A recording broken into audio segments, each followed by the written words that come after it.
সেদিন তুমিও বুঝে যাবে কাউকে হারানোর ব্যথা।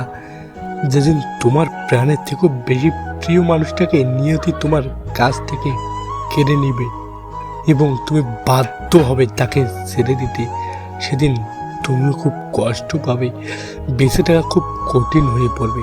কিছুতেই বিশ্বাস হবে না যে তোমার সব থেকে প্রিয় মানুষটা আর তোমার নেই। মনে হবে এই বুঝি সে ফিরে এলো।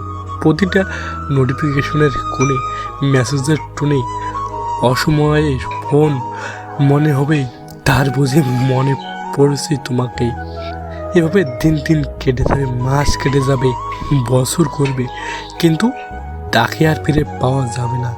আর সব শেষে প্রিয় মানুষটাকে হারিয়ে ফেলে তুমি যা শিখে যাবে তা হলো স্বার্থে।